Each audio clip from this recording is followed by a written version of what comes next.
Welcome to the Agent of Wealth podcast with Marc Bautis from Bautis Financial.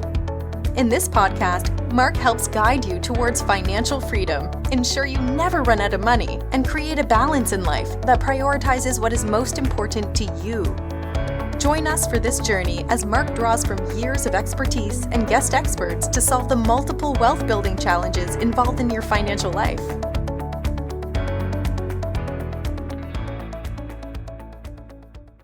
Welcome back to the Agent of Wealth. This is your host, Marc Bautis. On today's show, we brought on two special guests. We have Nancy Chu, who's the owner of Nancy Chu Homes at Keller Williams, New Jersey Metro Group. And we also have Kimberly Curtis, who's the Business Development Director for the Kechian Team at LoanDepot. Nancy and Kim, welcome to the show. Hi. Thanks for having us. Marc. Thanks for having us. So I'm excited to talk about real estate today. And I forgot to mention, you're also the host of the LOL Girls podcast. So I'm excited to talk about that as well. And I've had a bunch of different topics on real estate investing, but I really wanted to take today's episode and really just talk about kind of the state of the union of real estate, because I think there's a lot of beliefs or information that's out there, probably some of it true, some of it not true. You know, you hear everything from the party's over in real estate to there's still, these multi-bidding wars that are going on. And I'm probably sure this is probably some of each of it is true. But really, I guess maybe Nancy, I know we've probably been through a roller coaster over the past 2 years with real estate. And I know real estate is local and we're talking mainly about Northern New Jersey real estate here. But what's happened in the past 2 years and where are we at now with it? Everybody remembers the Great Recession, right? And we all saw the market sort of fall in terms of the amount of business that was being generated. Well, if you draw a line right now through the business, we are pretty much right on par with the amount of business that we should be doing had we not had that significant decline. Okay. In other words, we have ramped back up so quickly. And I do think that COVID was kind of a huge part of that ramping, right? Although I would tell you that if COVID had not happened, we would still be in the same boat. We are facing a severe inventory challenge in this country, and it's not something that's going to resolve itself overnight. I would tell you we're probably a decade away from resolving it. You're looking at 6 years where inventory did not get created, right? Because all the money had dried up for builders between, say, 2007, 2008, all the way to about 2012. So we're 6 million units short of new housing in this country. And in the meantime, during all those years, millennials were really busy, I believe getting educations, getting jobs, getting married, having babies. They're the biggest generation we've seen since the boomers. And they all want houses now, every single one of them. And so we just don't have the inventory to match. So regardless of what happens in terms of, where the interest rates are going or whether housing prices skyrocket, we still have people knocking on our doors. And yes, we still have a ridiculous number of multiple offers on any viable housing right now. And when you talk about inventory and lack of inventory, I guess one of the things that I'm hearing is that there's this mass exodus from this tri-state area, from New York, New Jersey, of people leaving and going somewhere else. If that was true, wouldn't that bring up inventory?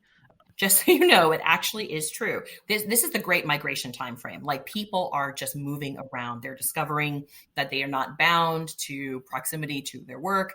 They're making decisions to head to their retirement locations early because life is too short and they just want to have a good time. So, yes, there's a lot of migration happening. But the truth is, there are so many people to replace them that it doesn't really matter. Because the other part of it, the people who aren't going anywhere, we are seeing boomers age in place. They're aging in their homes. They have paid for their homes. Their homes are, and they're comfortable. And there's no place for them to go. I hear, their facilities have waiting lists.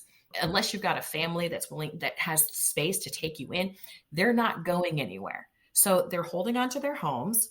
They're aging in place. Their homes, in the meantime, some of them are well maintained, some of them aren't. But it's really difficult for a family to, if they're coming from the city and coming out here, they can't get a first-time home if the first-time home buyer can't get into a second home. Okay. Right. And the first-time home buying inventory is the same inventory that often downsizers move into. So it's kind of just a tangled mess. It is. It's a migration mess. We've actually been refining people to that point who several years ago would be doing the migration of retirement, downsizing or moving. Right. And what I'm seeing on the mortgage side is they're refining to redo a kitchen or what have you to stay in their home that's pretty much paid for, because, oh my gosh, I hope like soon I'll have grandkids, or I want to be close to my kids. I don't want to move far away. I want them to come visit. So it's become a mess because, to your point, Nance, they're not moving. They're staying. Kim, can I ask you a question? I'm sorry, Marc. I'm going to take over Marc's job. I'm assuming we're going to see a lot of cash out refis. They're going to do stuff like put on extensions instead, because they're giving up on the idea of necessarily being able to move to that move up house. And instead they're going to, cut into their yards and add on, a double-story extension to fit. Could not have segued better, my friend. So one of our mutual clients, who shall not be named, lost a bidding war and gave up. So long story short, they are doing this huge addition to their home on the back end of their tiny lot here in Essex County. And I've literally said to them, you might never get this amount back because this yard is so tiny. Their choice is, money is so cheap now. Interest rates are still great, even though everyone's like, oh my God, they're like skyrocketing. No, they're not. So money is cheap. So they've decided to cash out refi and do an extension. So 100% we are absolutely seeing that going on too. But having said that, the buying market here is just insane. It is not cooling off. The myth is the interest rates are skyrocketing, so people are giving up. That is not true. That is absolutely not true.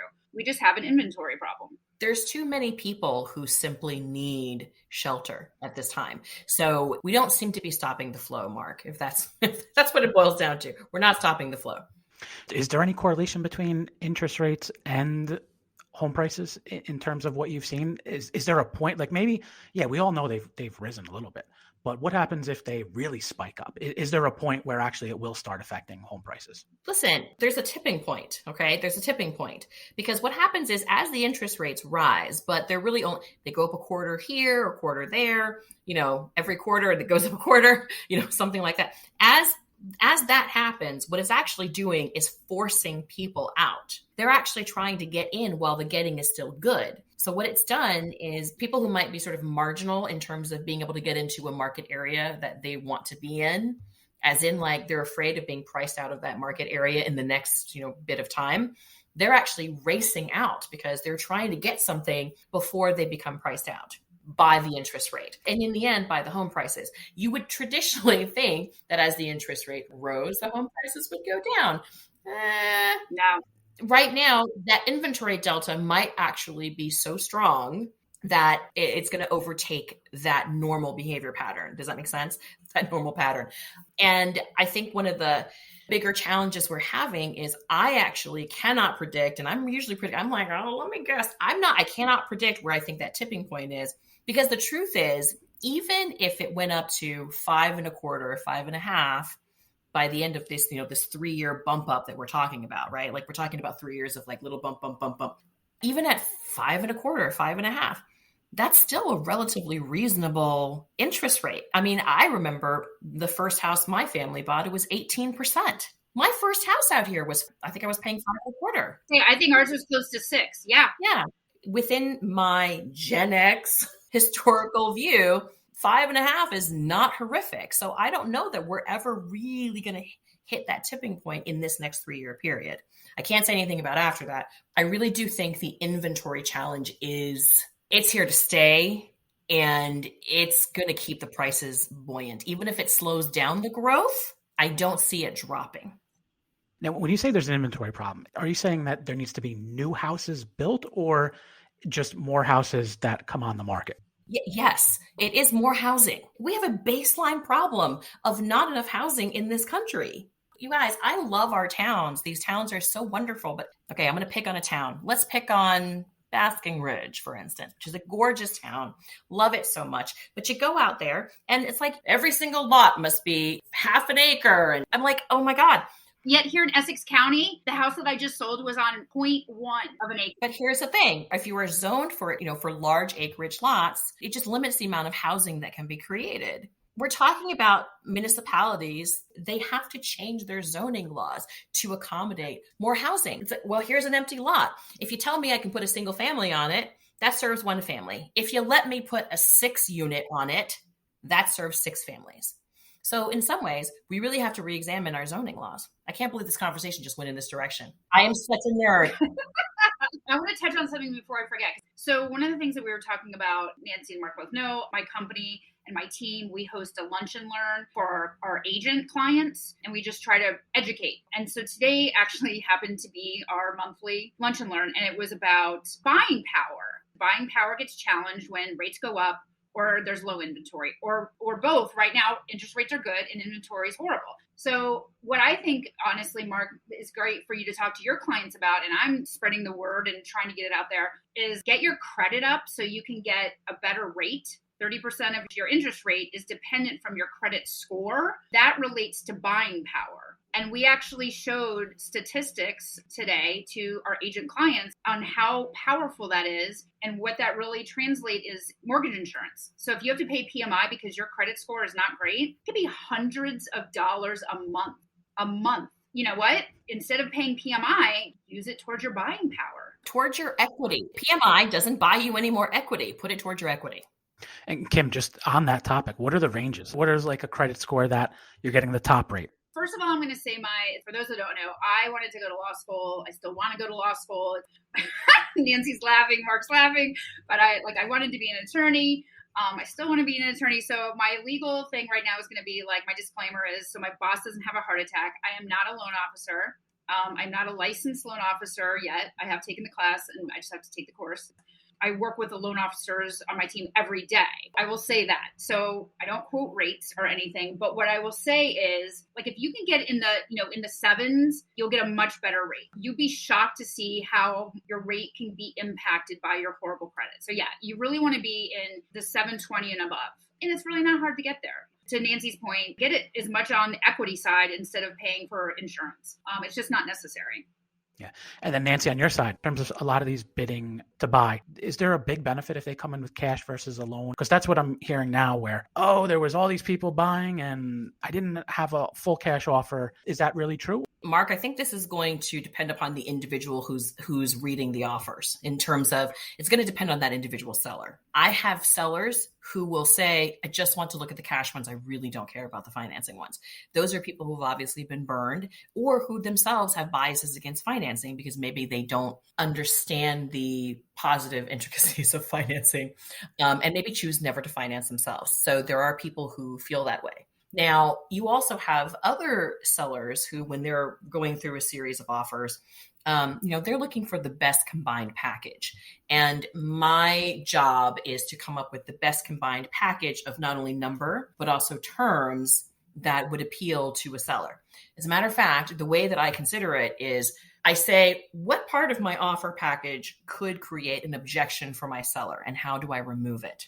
And I just won a pretty sizable house in Montclair. The house had 25 offers on it, a house price of, shall we say, over $1 million, under $2 million. And we won it with a 10% down conventional, which is pretty hard to do when there's 25 offers. But if your entire package is good, as in like, I can do a 10% down if I provide a significant appraisal floor. If I'm saying I have cash to make up any difference in the event of a low appraisal, for instance, that's a good way of doing it. That pretty much makes up for cash in many ways. So that's number one. Number two, if I provide a significant remediation waiver where I say, well, you know what, I'm going to take on a certain percentage or a certain number of remediatory repairs that we're going to find during the inspection period. These things can go really far to mitigate some of the challenges of not having enough cash to the deal.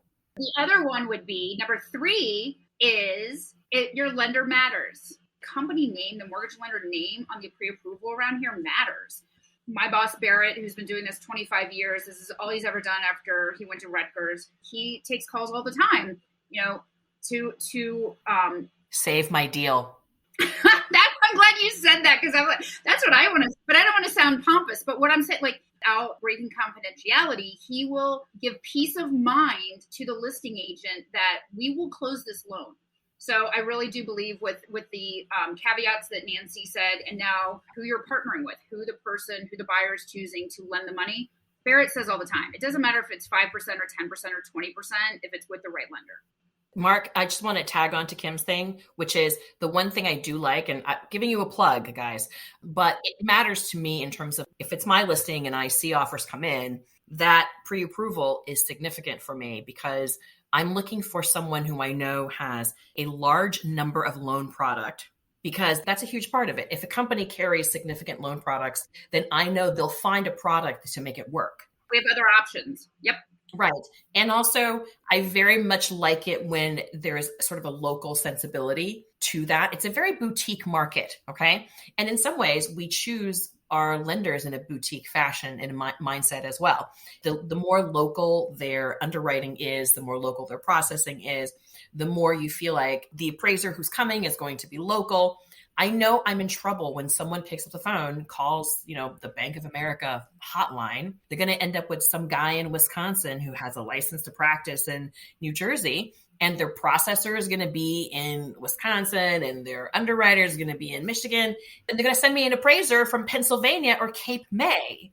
Usually, oftentimes, when it comes out of their call center, the appraiser they send me is their Mark 1 Mod 0 appraiser out of TSI Appraisals, which I'm sorry, I would not consider them my favorite appraisal company. They just, they're phoning it in. This is a boutique market with very specific bespoke homes that are 100 plus years old. And they do need an appraiser who is familiar with the area and who doesn't also have an implicit bias against older homes. Kim, what is someone looking at in terms of time frame? I'm sure, Nancy, that's one of the hesitations about a seller taking on someone who's got financing. They may have some ill-conceived notion of, someone closing a loan, it's going to take this amount of time, when what is reality? Our reality at Barrett's team at LoanDepot, we can close a loan. We do it all day long, 30 days.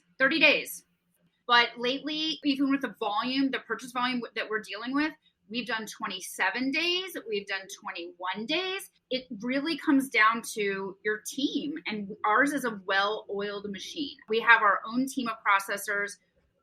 We have our own condo people. We have a whole team that just does 203K loans, right? Like construction loans. I always say, stay in your lane. Do what you do really well. And that's what we do. I just did a refi and we did it in 17 days. It can be done. So it's always a pain point. And I feel horrible when I see people and they're like, it took us 90 days to close. I'm like, why did it take you 90 days to close? Like, why? I would tell you that your larger real estate team as a whole for your transaction is a huge part of this as well. Like you're talking about, in terms of, how quickly can you get from contract to close?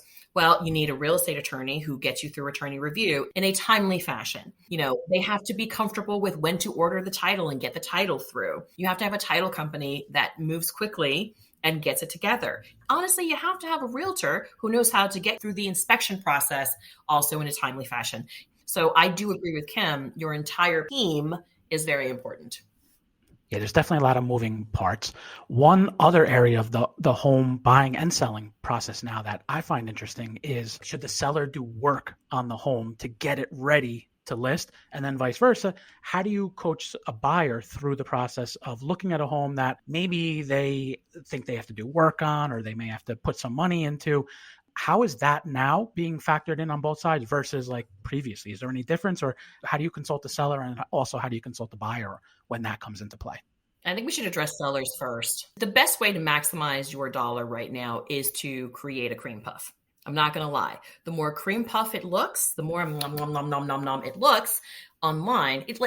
I liken bringing a house on now to, it's almost like a debutante party. You have one chance to, sort of come out as a 16-year-old girl, I guess, but, one chance to come out and be perfect. But here's the thing. How do you find that balance with the seller when the seller says, I don't want to spend any money. I don't want to do any work, and then the agent is like, okay, but if you do, you're going to get more money. But it's hard. That's not an easy conversation because sellers can often only see the pain point of how much it costs them to get it ready in front of them.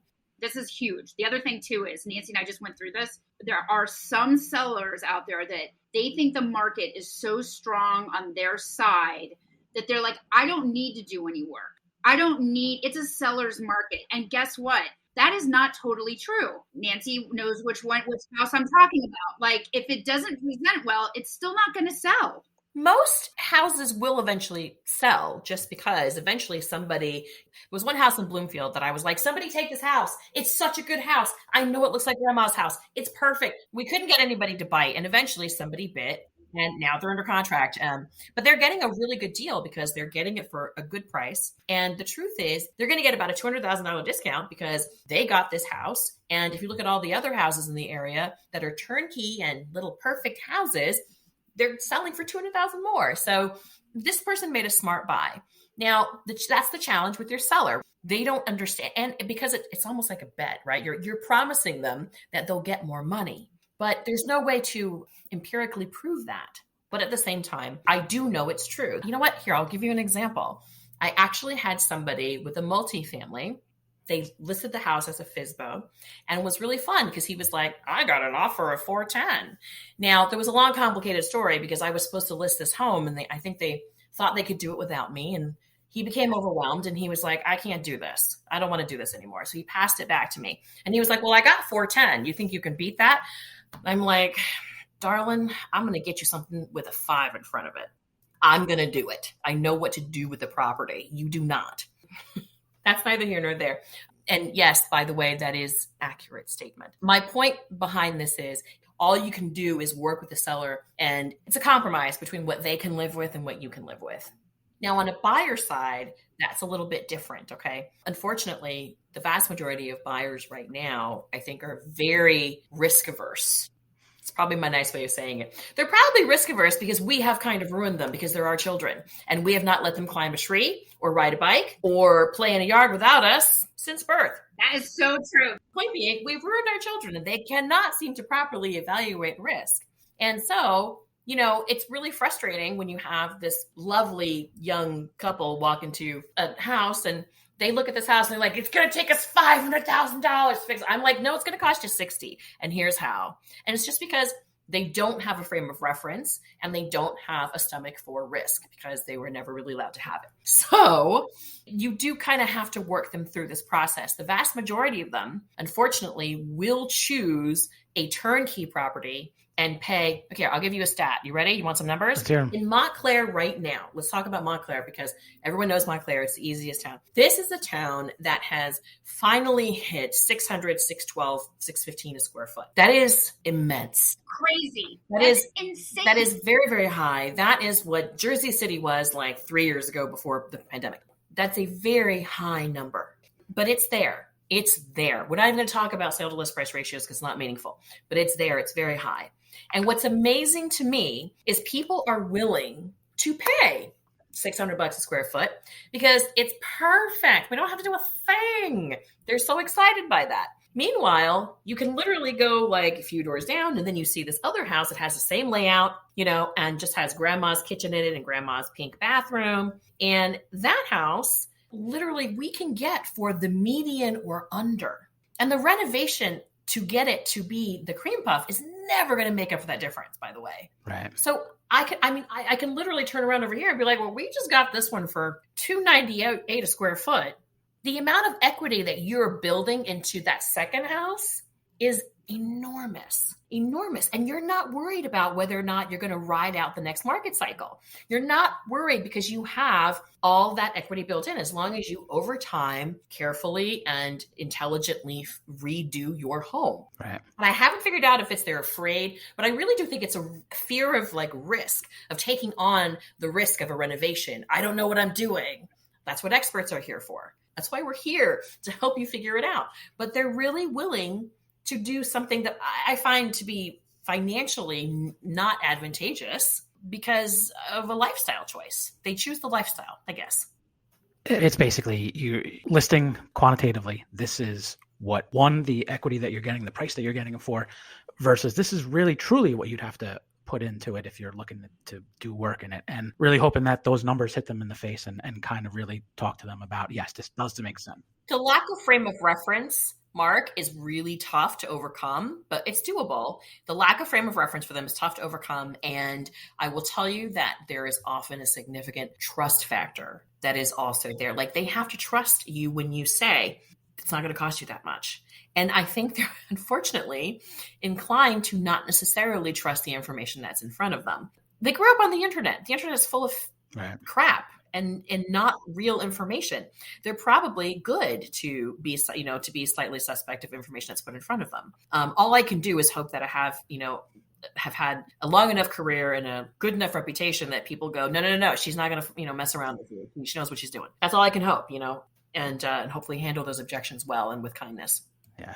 I think one of the biggest things that people need to hear when they're coming into our market here in Northern New Jersey, and Nancy said it just a few minutes ago, and I was jumping up in my seat. List price does not matter. The list price, it's irrelevant, right, Nancy? It doesn't matter. It's basically what people will pay or willing to pay, right? So it's what the market will bear, and sometimes it's so that the listing agent, which I think, Nancy and I talk about this, I think it's a crime. So they can tout and say that they got, $400,000 over asking. Well, that's because the list price it doesn't mean anything. So really keep that in mind when you're coming out here to look, which I've been here over 20 years. I love this place. I'm not going anywhere. It's a great place to live, but don't be freaked out, right? Just don't look at it. Don't look at the list price. Yes, list price is not meaningful because you really need to ask your realtor where this is going to land. Where is this priced in relationship to the median, and where is it going to land? That's the important part. And it will play itself out as to how low it is priced as to the number of offers that you get.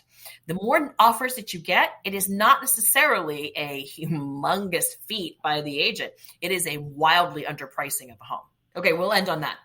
All right. So how best can someone reach out to you? Yeah, sure. So you can reach out to me. My email is kcurtis@LoanDepot.com, KCURTIS@LoanDepot.com. And my cell phone, which is always on, as is Nancy's. My cell phone's 917-716-5111. You can also check us out. Please subscribe to our podcast, the LOL Girls. Nancy? Yeah, LOL Girls Podcast. It's specific. LOL Girls Podcast. Okay, you can always reach me at 917-992-3098. That is my direct cell phone. I will tell you, very few agents want to give you out their direct cell phone on a public podcast. And we don't even flinch, right? No, I know, we're idiots. And what's your email, Nancy? Nancy at Nancy Chu Homes, NancyChuhomes.com. Perfect. We'll link to all that in the show notes. So thanks again. And thank you everyone for tuning in today. Thank you for listening to the Agent of Wealth podcast. Click the subscribe button below to be notified when new episodes become available.